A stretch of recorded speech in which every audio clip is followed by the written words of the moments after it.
Well, welcome to Welcome. day two. Yeah, welcome to book two. Excited for this one. This is one of my personal top five favorites. That actually later on, as we keep going through this journey, when we hit some of the top five favorite books, I'm going to Uh-huh. actually do a series of five reflections, which was my intention with Sapiens later on down the road. So there'll be four more to come on Sapiens actually. Uh-huh. But for today, we will be Yes, Sapien is discussing. a rather long book, so there's multiple takes that you can learn from this. Absolutely. And the fun thing is like my top five favorite books aren't necessarily my top five favorite like reads that I've ever had in my life. It's really the top five books I learned the most from through this whole journey. So there's so much to learn in this book, and it's such a great book that's Uh-huh. why I can't wait to share some of my reflections from it. But to kick this off, so book two, as we talked about, is the book *Sapiens: A Brief History of Humankind* by Yuval Noah Harari. Sapiens, just at a high level, I mean, I know you've read this book as well, but Sapiens at a high level, just to give some of the listeners a background, is a book that talks about humanity throughout the history of our species, from back in the days when we were hunter-gatherer tribes, to the agricultural revolution, to new age enlightenment and science, and it takes us through the whole entire progression of humanity, and some of the most important fundamentals that our culture and our life is built on, and just the fundamentals of us a lot. It Uh-huh. was, for me, it's one of my favorite books that I've learned the most from. And I mean, I don't know about you, but I remember when I first like read this book, and it was just chapter after chapter. It was just like, whoa, whoa, whoa, like it just hits you in waves of like new things you're learning that you never really thought about. And in particular today, the reflection I'm going to share with my first reflection was that our imagination is our superpower. So there was a certain segment of this book where the author Yuval Noah Harari mentions how humans are one of the only creatures in this world that can conjure up things that don't exist, and that's outside of our biological limitations. You think of like lions or dogs or whatever it may be, other mammals in this world, and other plants and animals, and every creature, every being in this world, what they have at their ready, whether it be chlorophyll and stuff like that, for plants, whether it be the lion's ability to like slap somebody with their claws and hunt them down fast and kill them or whatever. Like that's all that they have at their disposal. Evolution is what that how they got to where they got to, and they've adapted some very unique skills. Like I think I've heard like eagles or whatever have like sonar detection, or Uh-huh. not sonar. They like can like pinpoint like where they're at, and like when they're flying, and they can like GPS. They have like GPS or something. Anyway, like Uh-huh. some amazing things that animals in this world have, that like Like the beavers. bat have echolocation, Yeah, so they exactly. they they they uh, they ping sound just like sonar does under the water.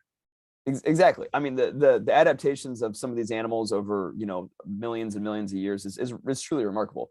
But humans, as a species, one of our most, I think, important superpowers is we can take ideas and thoughts that are in our mind and turn them into things that didn't exist, and we can literally create things from nothing. And we do that through our ability to communicate our ideas through language, and then turn that language into culture, and then get other people, like you and I are talking about this idea Uh-huh. right now, where you Uh-huh. can understand what I'm saying. And it all started in an idea in my own head, and I can write it Uh-huh. down, and I can share it with you, and we can go create the year of magical learning. I mean, this is something that a lion can't do, that a dog can't do.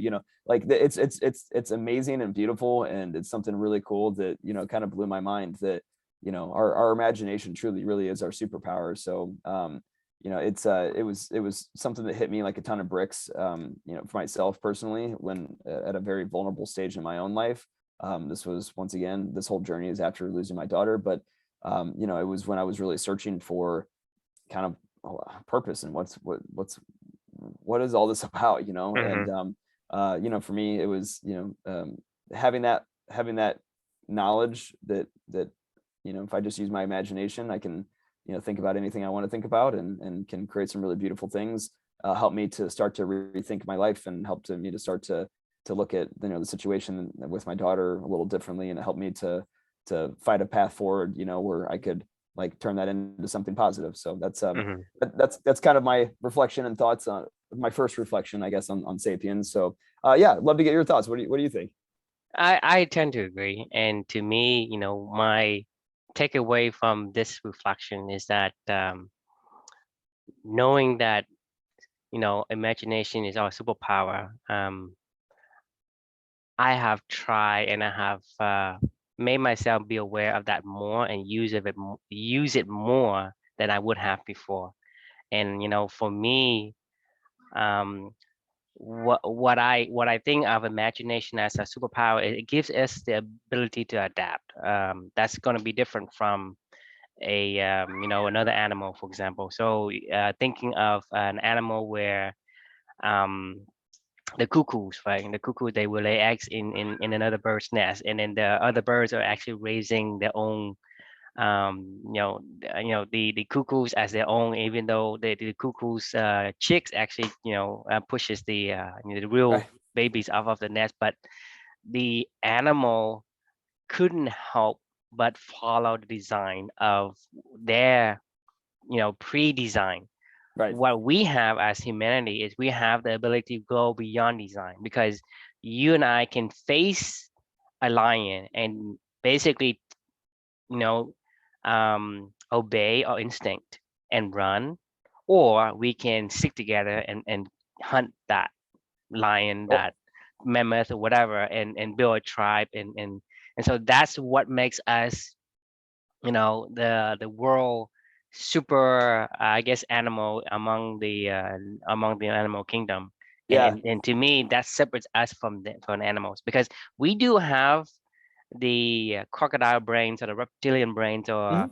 the animal brains, like that. A lot of people refer to it. But on top of that, we also have the cerebral cortex that can take that and evaluate its logic, whether we should even obey our animal instinct brain. And so that's, to me, is what I take away from this, and knowing that and going through the further and say, well, now that I know that imagination and ability to adapt is my superpower. I look back through my life and say, well, I didn't use that as much as I should, Yeah. but now I Yeah. know. So I have been using more and more and more, and as much as I could. So to me, it makes me, in my mind, a better person going forward. Yeah. 100% agree. He the author Yuval Noah Harari mentioned something that's always stuck with me too around that similar thought that you were talking about with the animals, of we're not that remarkable, really. We're not the strongest, we're not the fastest, we're not the big, there's nothing really remarkable Exactly. We about lose us to as the an animal. cheetah, we Right. lose to crocodile, we lose to the gorilla in terms of any kind of attribute you want to measure. We're not, Right. we don't own any particular characteristic.